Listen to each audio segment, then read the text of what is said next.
Hello everyone, आज हम लोग द एडवेंचर्स ऑफ टोटो जो रस्किन बॉन्ड की लिखी हुई स्टोरी है, जो एक बंदर के बारे में है, उसका पार्ट 2 पढ़ेंगे। इसके पहले हम पार्ट 1 में बंदर की कुछ शैतानियों के बारे में उसको पढ़ चुके हैं। तो आगे हम देखते हैं क्या होता है।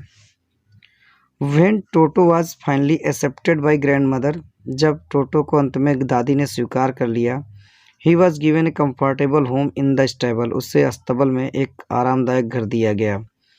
Where he had for a companion the family donkey, जहाँ पर उसका एक साथी था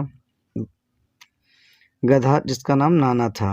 on Toto's first night in the stable, Toto की पहली रात जो उसने अस्तबल में बिताई, grandfather paid him visit to see if he was comfortable. On Toto's first night in the stable, Toto की पहली रात जो अस्तबल में थी, grandfather paid him visit to see, जब दादाजी उसे देखने गए, ही वॉज कम्फर्टेबल, वो आराम से है। To his surprise he found नाना, उसने उन्हें बड़ा आश्चर्य हुआ जब उन्होंने नाना को पाया, without apparent cause, pulling at her halter and trying to keep her head as far as possible from a bundle of hay। Pulling at her halter, वो अपने खूंटे को तोड़ रहा है, trying to keep her head as far as possible from a bundle of hay, और वह घास से अपना सिर जितना दूरी हो सकता है करने के प्रयास कर रहा है। ग्रैंड फादर गिव नाना ए स्लैप अक्रॉस हर हंचेज, ग्रैंडफादर ने दादाजी ने नाना के पीठ पर एक चपत लगाई, एंड सी जर्क्ड बैक, और वह पीछे हट गई। ड्रेजिंग टोटो विथ हर, और टोटो से अपने को दूर कर लिया। He had fasten on to her long ears with his sharp little teeth, उसने तेजी से उसके कानों को अपने दांतों से काट लिया। टोटो and Nana never become friends, इस तरह टोटो और नाना कभी मित्र नहीं बन पाए। A great treat for Totos during cold winter evening was the large bowl and warm water given him by grandmother for his bath. A great treat for Toto during cold winter, बहुत ठंड के समय टोटो को एक बहुत बढ़िया treat दिया जाता था, इवनिंग मैंने शाम को। was the large bowl of warm water, उसे एक विशाल कटोरा दिया जाता था गर्म पानी का, दादी जी के द्वारा, for his bath मैंने उसको नहाने के लिए। He would cunningly test the temperature with his hand, वह चालाकी से पानी के टेम्परेचर को अपने हाथ से चेक करता था।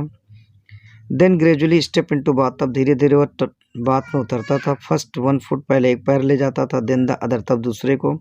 As he had seen me doing, कैसा ही उसने मुझे करते हुए देखा था।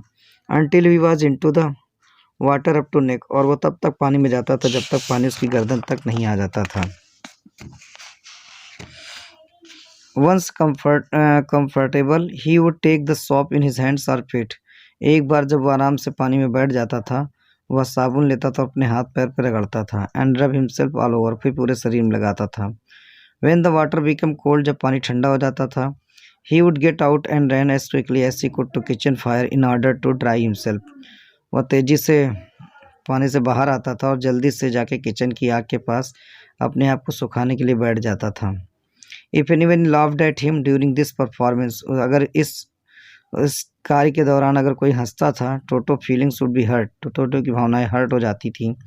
And he will refuse to go on with his bath, और फिर वह नहाने से जाने से मना कर देता था। One day toto nearly succeeded in boiling himself alive, एक दिन टोटो लगभग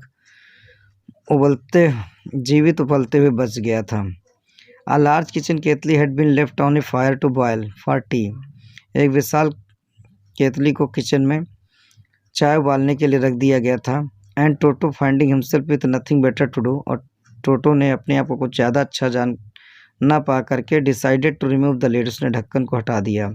finding the water just warm enough for bath, उसने पानी को पाया कि वो केवल नहाने के जैसा ही पर्याप्त गर्म है। ही गॉट इन, वो उसमें चला गया। With his head sticking out from open केतली, और अपने सिर को केतली सिर तक पानी की केतली में उतर गया। This was just fine for a while, उसका कुछ देर तो अच्छा लगा। Until the water began to boil, जब तक पानी उबलना शुरू नहीं हो गया। Toto then raised himself a little but finding it cold outside, Toto ने अपने आप को थोड़ा बाहर निकाला, लेकिन उसने बाहर की ओर बहुत ठंडा पाया। सैट डाउन अगेन, वह पुनः उसी में बैठ गया। He continued hopping up down for some time, वह निरंतर ऊपर नीचे पानी में कुछ देर तक उछलता रहा। Until grand mother arrived and laughed him, जब तक दादी जी आई और उसे डांटा नहीं। हाफ बॉइल्ड आउट ऑफ केतली, और फिर वह केतली से आधा उबला हुआ बाहर आया। If there is a part of brain especially devoted to mischief, that part was largely developed in Toto. यह टोटो के दिमाग में कोई भी शैतानी उठती थी तो ये उसके टोटो की होती थी. He was always tearing things to pieces. वो हमेशा चीज़ों को फाड़ता रहता था. Whenever one of aunts came near him, एक बार जब मेरी आंटी उसके नज़दीक आई, he made every effort to get hold her dress. उसने उनकी ड्रेस को पकड़ने का हर प्रयास किया and tear a hole in it, और उसमें फाड़कर एक छेद कर दिया. One day at lunch time, एक दिन लंच के समय, large dish of pulao stood in the center of the dining table. एक विशाल डिश पुलाव की जो थी वो डाइनिंग टेबल के बीच में रखी हुई थी. We entered the room to find Toto stuffing himself with rice. हम जब कमरे में प्रवेश किए तो हमने टोटो को स्वयं चावल को खाते हुए देखा. My grandmother screamed. मेरी दादी जी चिल्लाई. And Toto threw a plate at her. टोटो ने उन पर प्लेट फेंक दी. One of my aunts rushed forward. मेरी एक आंटी उनकी ओर दौड़ी and received a glass of water in the face. उसने उनके चेहरे पर एक गिलास पानी डाल दिया. When grandfather arrived, जब दादाजी आए, Toto picked up the dish of pulao and made the exit through window. टोटो ने पुलाव की डिश को उठाया और खिड़की से बाहर निकल गया. We found him at branches on the jackfruit tree. फिर उसे हमने कटहल के पेड़ की शाखाओं पे पाया. The dish still in his arms. वो डिश उसकी बाहों में अब भी थी. He remained there all afternoon. वह वहाँ पे सारा दोपहर बैठा रहा. Eating slowly through the rice. धीरे धीरे चावल को खाता रहा. Determined on finishing every grain. जैसे उसने निश्चय कर लिया कि वो हर दाने को फिनिश कर देगा. And then in order to spite of grandfather who had screamed at him. और फिर दादाजी के चिल्लाने के बावजूद he threw the dish down from the tree. उसने डिश को पेड़ से नीचे फेंक दिया. And chattered with delight. और आनंद से चिल्लाता रहा. When it broke into the 100 pieces. जब तक उसने 100 टुकड़े नहीं कर दिए. Obviously स्पष्ट था टोटो was not a sort of pet who could keep for long. टोटो एक ऐसा जानवर नहीं था जिसे ज़्यादा दिनों तक रखा जा सके. Even grandfather realized that. यहाँ तक कि दादाजी ने भी ये महसूस कर लिया था. We were not well to do. हम लोग अच्छे नहीं रह सकते थे and could not afford the frequent loss of dishes, cloths, curtains and wallpaper. और इस तरह का नुकसान जो डिशेस का होता था, क्लॉथ का होता था, पर्दों का होता था और वॉलपेपर का होता था, उसको सहन नहीं कर सकते थे.